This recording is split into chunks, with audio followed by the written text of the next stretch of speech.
السلام علیکم ورحمۃ اللہ وبرکاتہ۔ آج ہم سورۃ الکہف کی آیت نمبر 23 سے شروع کریں گے۔ اعوذ باللہ من الشیطان الرجیم، بسم اللہ الرحمن الرحیم۔ وَلَا تَقُولَنَّ لِشَيْءٍ إِنِّي فَاعِلٌ ذَلِكَ غَدًا، اور نہ کہو تم کسی بھی چیز کو کسی بھی کام کے کرنے کے وقت بے شک میں اس کو کرنے والا ہوں کل، الا ان یشاء اللہ، مگر یہ کہ اللہ تعالیٰ چاہے۔ واذکر ربک اذا نسیت وقل عسى ان یہدینی ربی لاقرب من ھذا رشدا، اور آپ اپنے رب کا ذکر کیجئے جب آپ بھول جائیں، اور کہہ دیجئے کہ قریب ہے ان یہدینی ربی، یہ کہ مجھے میرا رب ہدایت دے دے، لاقرب من ھذا، اس سے بھی زیادہ جلدی، رشدہ، ہدایت دے دینا۔ اس میں اللہ تعالیٰ نے نبی صلی اللہ علیہ وسلم کو مخاطب کر کے یہ بات کہی ہے کہ آپ جس بھی کام کو کرنے والے ہیں اس پر آپ انشاءاللہ کہیں، الا ان یشاء اللہ۔ تو اس کو یعنی جب ہم کہیں گے تو یہ کہیں گے کہ انشاءاللہ، اگر اللہ تعالیٰ چاہے۔ تو اس کا ایک تو مفہوم یہی ہے کہ آپ ہر کام کے جو ابھی ہونے والا ہے اس کے کرنے کے ارادے پر انشاءاللہ کہیں، اور حدیث میں ذکر ہے کہ اگر کوئی شخص قسم کھائے اور انشاءاللہ کہے، یا وہ وعدہ کرے اور انشاءاللہ کہے، تو پھر اگر اس کو پورا نہ کر سکے لیکن یہ ہے کہ اس نے پورا کرنے کی کوشش ضرور کی ہو، کوشش کے باوجود اس کو پورا نہ کر سکے، تو اس پر وہ گناہگار نہیں ہوگا۔ دوسری اس کی تفسیر یہ کی جاتی ہے کہ اللہ تعالیٰ نے اپنے رسول صلی اللہ علیہ وسلم کو یہ بات کہی ہے، اور ہم سب کو بھی، کہ ہم کوئی بھی کام اپنی مرضی سے نہیں کر سکتے جب تک اللہ تعالیٰ کی طرف سے اذن نہ ہو، یعنی اللہ تعالیٰ کی مشیت نہ ہو، اللہ تعالیٰ کی طرف سے اس کام کی طاقت توفیق نہ ملے، اس وقت تک ہم اس کام کو کر نہیں سکتے۔ تو دونوں ہی مطلب اس کے ٹھیک ہیں، دونوں تفسیریں ہی درست ہیں کہ ہمیں ہر کام کے جو ابھی ہم کرنے والے ہیں اس کے ارادے پر اور اس کے وعدے پر انشاءاللہ کہنا چاہیے، اور یہ کہ ہم کچھ بھی اپنی مرضی سے نہیں کر سکتے جب تک اللہ تعالیٰ کی مرضی نہ ہو، اللہ تعالیٰ اس کام کو نہ چاہیں۔ یہاں ایک بات یہ بھی یاد رکھنے کی ہے کہ ہم لوگ اللہ کی مرضی کا لفظ عام طور پر بول لیتے ہیں، جبکہ عربی میں یہ لفظ مشیت اور رضا یہ دو علیحدہ علیحدہ ہیں۔ مشیت کا مطلب یہ ہوتا ہے کہ اللہ تعالیٰ اگر اس کام کی اجازت دے دیں تو پھر وہ کام ہو، لیکن یہ ضروری نہیں کہ انسان جو بھی کام کرے اس پر اللہ تعالیٰ خوش ہوں، راضی ہوں۔ رضا کا مطلب یہ ہے کہ بندے کے وہ کام جن سے اللہ خوش ہے۔ اب جس طرح کافر کفر کرتا ہے تو اللہ ہی کا دیا ہوا جسم، اللہ ہی کی دی ہوئی زمین اور اللہ ہی کی دی ہوئی زندگی استعمال کرتا ہے، لیکن اس میں اللہ تعالیٰ کی رضا نہیں ہے۔ اور مومن جو کام کرتا ہے وہ بھی ان ساری چیزوں کو، اللہ کی ان ساری نعمتوں کو استعمال کرتا ہے، اور اس کے اس کام میں اللہ تعالیٰ کی رضا بھی ہے، یعنی اس کی مرضی اور مشیت دونوں یہ علیحدہ ہیں۔ اللہ کے ہر کام میں اس کی مشیت ہوتی ہے لیکن ہر کام میں اس کی مرضی نہیں ہوتی۔ تو مطلب یہ ہے کہ ہم جو کچھ بھی کرتے ہیں اگر اللہ تعالیٰ نہ چاہے تو ہم وہ نہیں کر سکتے۔ وَلَبِثُوا فِي كَهْفِهِمْ 300 سِنِينَ وَازْدَادُوا 9، اور وہ غار میں ٹھہرے 300 سال۔ 300 کا معنی 100 اور 3 کا معنی 3، یعنی 300 سنین، یہ سنت ان کی جمع ہے، 300 سال۔ وَازْدَادُوا، اور انہوں نے زیادہ شمار کیا 9 کو، یعنی یہ وہ مدت نہیں ہے جو اصحاب کہف غار میں ٹھہرے تھے، بلکہ اللہ تعالیٰ یہ کہہ رہے ہیں، بتا رہے ہیں کہ لوگوں نے ان کی مدت کو مختلف طریقوں سے شمار کیا، کسی نے 3 صدیاں کہا، کسی نے 9 سال کا اضافہ کر دیا، یعنی مختلف اقوال ہیں لوگوں کے۔ قُلِ اللَّهُ أَعْلَمُ بِمَا لَبِثُوا، کہہ دیجئے کہ اللہ تعالیٰ خوب جانتا ہے کہ وہ کتنی مدت ٹھہرے۔ لَهُ غَيْبُ السَّمَاوَاتِ وَالْأَرْضِ، اسی کے لیے ہے غیب آسمانوں کا اور زمین کا۔ أَبْصِرْ بِهِ وَأَسْمِعْ، وہ بہت اچھی طرح دیکھنے والا ہے اور بہت اچھی طرح سننے والا ہے۔ مَا لَهُم مِّن دُونِهِ مِن وَلِيٍّ، اور نہیں ہے ان کے لیے اللہ کے سوا کوئی دوست، ولا یشرک فی حکمہ احدا، اور نہیں ہے کوئی بھی شریک اس کے حکم میں۔ یعنی اللہ تعالیٰ نے یہاں یہ بات ہمیں کہہ دی ہے کہ ان کے بارے میں جو ذکر قرآن میں آ چکا ہے بس اتنا ہی سمجھو۔ اگر اس سے زیادہ کی ضرورت ہوتی، ان کے وطن کا نام یا ان کے اپنے نام یا ان کی تعداد یا ان کے ٹھہرنے کا وقت، اگر ان چیزوں میں ہماری کوئی اصلاح ہوتی اور ہمارے فائدے کی چیزیں ہوتی تو اللہ تعالیٰ بتا دیتے۔ جب اللہ تعالیٰ نے نہیں بتایا تو اس معاملے میں بحث کرنے کی اور ان چیزوں کو تلاش کرنے کی ضرورت نہیں ہے۔ جو چیز مقصود تھی وہ بیان ہو گئی۔ وہ کیا ہے؟ وہ یہ چیز ہے کہ اب صرف بھی، یعنی پہلی بات لہو غیب السماوات والارض، کہ زمین و آسمان کی ہر چھپی ہوئی چیز اللہ کے علم میں ہے۔ اس واقعہ سے ہمیں پہلی یہ چیز معلوم ہوئی۔ دوسری کہ اللہ ان کو بہت اچھی طرح دیکھنے اور سننے والا ہے، یعنی کافروں کے کفر کو اور مومنوں کے ایمان کو اللہ بہت اچھی طرح جانتا ہے۔ یہ نہیں ہو سکتا کہ کوئی ایمان لے آئے تو اللہ کو معلوم نہ ہو اور اللہ اس کو اجر نہ دے، یا کوئی کفر کرے تو اللہ کو معلوم نہ ہو اور اللہ اس کو سزا نہ دے، نعوذ باللہ۔ اللہ تعالیٰ بہت اچھی طرح دیکھنے اور سننے والا ہے۔ تیسری بات اس واقعہ سے یہ معلوم ہوئی کہ مسلمانوں کے لیے اللہ سے اچھا کوئی دوست اور مددگار نہیں ہے۔ جب بندہ اللہ کو اپنا سہارا بنا لیتا ہے تو اللہ ایک ایسی ذات ہے کہ اللہ اس کے اس گمان کو کبھی بھی ضائع نہیں کرتا۔ چوتھی بات اس واقعہ سے یہ معلوم ہوئی کہ اللہ کے حکم میں کوئی ایک بھی شریک نہیں، زیادہ کا شریک ہونا تو دور کی بات ہے، ایک بھی شریک نہیں، بلکہ کلی طور پر حکم اللہ کا ہے جو اس دنیا پہ چل رہا ہے۔ وَاتْلُ مَا أُوحِيَ إِلَيْكَ مِن كِتَابِ رَبِّكَ، اور پڑھیے اس چیز کو جو وحی کی جاتی ہے آپ کی طرف آپ کے رب کی کتاب سے، یعنی قرآن مجید سے۔ لا مبدل لکلماتی، نہیں کوئی بدلنے والا اس کے کلمات کو۔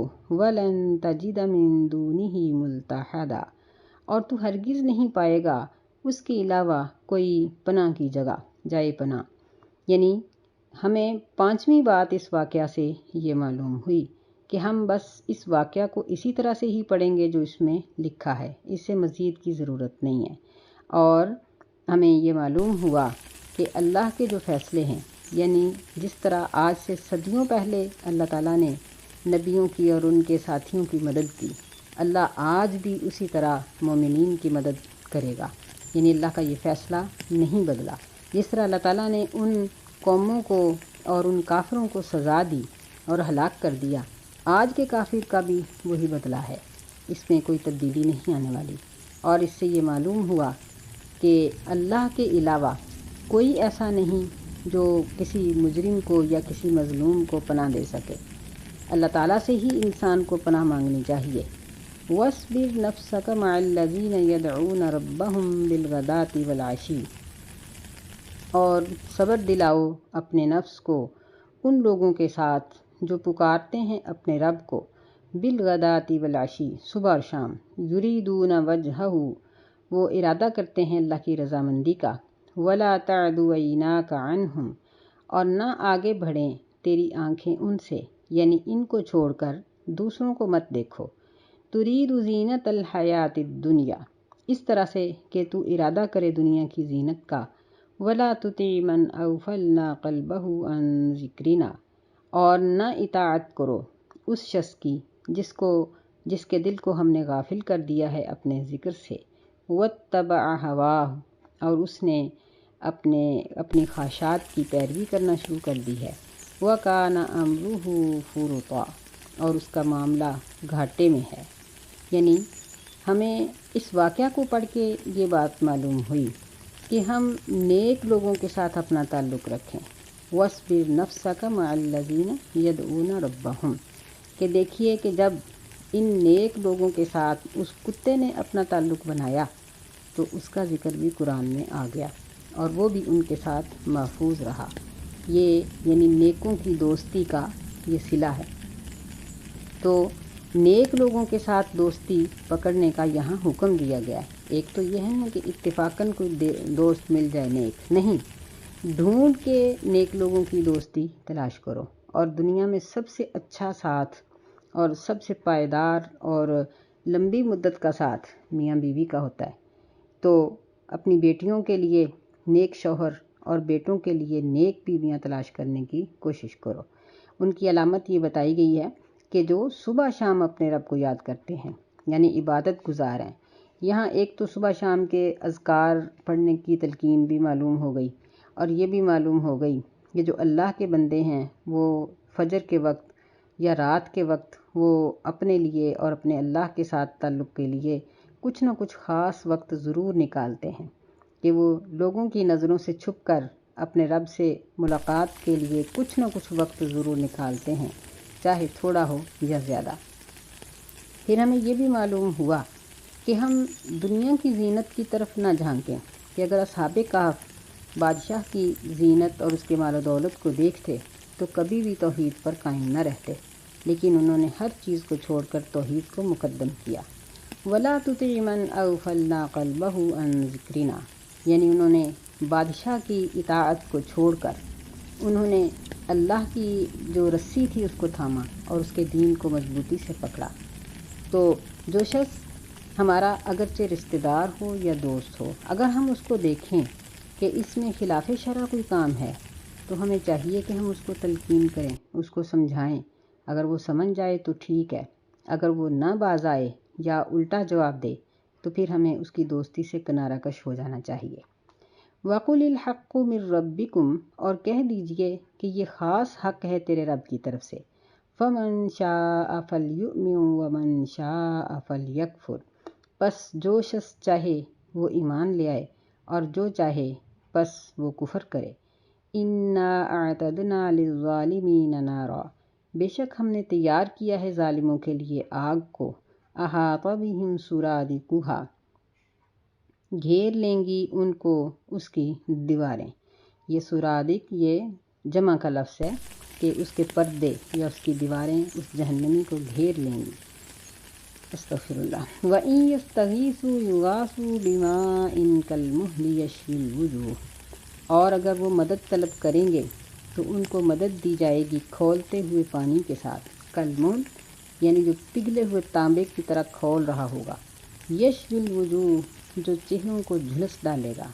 بئس الشراب وساءت مرتفقا، یہ پینے کی بہت بری چیز ہے اور ٹھہرنے کی بہت بری جگہ ہے۔ یعنی اللہ نے فرمایا کہ آپ حق بات کہہ لیں، یعنی یہ حکم دیا کہ حق بات کہنے سے، شریعت اور دین کا حکم سنانے سے آپ سستی نہ کریں۔ پھر لوگوں کو کہا کہ اس طرح کے واقعات پڑھ کر بھی اگر تم چاہو تو ایمان لے آؤ، چاہو تو کفر کرو، تم لوگوں کو اختیار دیا گیا ہے۔ یعنی جن اور انسان یہ ایسی دو مخلوقات ہیں جن کو اللہ تعالیٰ نے اختیار دیا ہے کہ وہ ایمان کا رستہ اختیار کریں یا کفر کا۔ اگر کفر کا رستہ اختیار کریں گے تو فرمایا کہ ان کے لیے ایسا جہنم ہے جو انتہائی وسیع ہونے کے باوجود ہر مجرم کے لیے انتہائی تنگ جگہ ہوگی۔ یہاں تک کہ نبی علیہ السلام نے فرمایا کہ جس طرح دیوار میں ٹھونکی ہوئی کیل ہوتی ہے اس طرح وہ انتہائی تنگ جگہ پر رہے گا تاکہ اس کے عذاب میں اضافہ ہو جائے۔ استغفر اللہ۔ اور پھر جب وہ کھانے پینے کے لیے پانی طلب کریں گے تو ان کو کھولتا ہوا پانی دیا جائے گا۔ حدیث میں آتا ہے کہ جب اس پانی کو اپنے منہ کے قریب کریں گے تو ان کے منہ کی کھال اتر کر اس پانی میں گر جائے گی، اس قدر اس کا درجہ حرارت تیز ہوگا۔ تو یہ بدترین ہے پینے کی چیز اور بدترین ہے جہنم ٹھہرنے کی جگہ۔ اللہ ہمیں اس سے محفوظ رکھے اور ہمیں توفیق دے کہ ہم اس سے بچنے کے کام کریں۔ ان الذین آمنوا وعملوا الصالحات، بے شک جو لوگ ایمان لائے اور انہوں نے نیک عمل کیے، انا لا نضیع اجر من احسن عملا، بے شک ہم نہیں ضائع کرتے اس شخص کا اجر جو اچھے عمل کرے۔ اللہ تعالیٰ کی عادت مبارک ہے کہ اللہ تعالیٰ جہاں جہنم کا ذکر کرتے ہیں تو اپنے مومن بندوں کی تسکین کے لیے جنت کا ذکر بھی کرتے ہیں۔ تو یہاں دو شرطیں اس کی ذکر کی گئی ہیں۔ پہلی یہ ہے کہ وہ ایمان لائے اور دوسری شرط ہے عمل صالح۔ فرمایا انا لا نضیع اجر من احسن عملا، کہ اگر کوئی شخص نیک عمل کرتا ہے تو ہم اس کا اجر ضائع نہیں کرتے۔ یعنی معلوم ہوا کہ ایمان کے ساتھ عمل صالح شرط ہے، خالی ایمان یعنی یقین رکھنا، کلمہ پڑھنا، اللہ کے ایک ہونے پر یقین، نبی صلی اللہ علیہ وسلم کی صداقت پر یقین، لیکن نہ ان کے حکم پر عمل اور نہ ان کے منہیات سے کوئی رکاوٹ، یہ ایمان نہیں ہے۔ ایمان یہ ہے کہ جہاں انہوں نے روکا ہے رک جاؤ، جہاں کام کرنے کا حکم دیا ہے چاہے مشکلات ہوں اس کام کو کر گزرو۔ تو پھر کیا ملے گا؟ فرمایا اولئک لہم جنات عدن، یہ ایسے لوگ ہیں کہ ان کے لیے ہمیشہ کے باغات ہیں، تجری من تحتہم الانہار، جس کے نیچے سے نہریں بہتی ہیں، یحلون فیہا من اساور من ذہب، وہ اس میں پہنائے جائیں گے سونے کے کنگن، یہ اسورت ان کی جمع ہے اساورہ، یعنی دنیا میں مرد زیور نہیں پہنتے، اسلام میں مسلمانوں کے لیے سونے اور چاندی کو حرام قرار دیا گیا ہے، اور یعنی باقی کسی دھات سے یا کسی اور چیز سے بنے ہوئے زیورات کو بھی مردوں کے لیے حرام قرار دیا گیا ہے۔ عورتوں کی مشابہت جس چیز میں پائی جائے وہ مردوں کے لیے جائز نہیں، لیکن جنت میں مرد بھی زیورات پہنیں گے۔ فرمایا کہ سونے کے کنگن، وَيَلْبَسُونَ ثِيَابًا خُضْرًا مِّن سُنْدُسٍ وَإِسْتَبْرَقٍ، اور وہ پہنیں گے اس میں سبز رنگ کے کپڑے، باریک ریشم کے اور موٹے ریشم کے، یعنی جو باریک ہے وہ اس قدر باریک ہے کہ اس کی کئی تہیں ہوں گی، لیکن پھر خوبصورت جسم اس میں سے جھلکتا ہوا نظر آئے گا، اور جو موٹا ہے دبیز ہے وہ انتہائی ملائم اور خوبصورت۔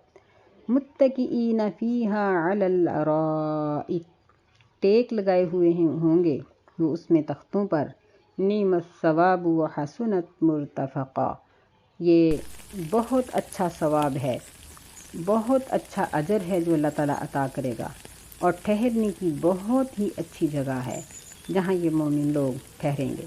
تو اللہ تعالیٰ نے اصحاب کہف کے واقعہ کے بعد اس کے مقاصد بیان کیے، اور مقاصد بیان کرنے کے بعد نافرمانی کرنے والوں کی سزا اور فرمانبرداری کرنے والوں کی جزا ذکر کی ہے۔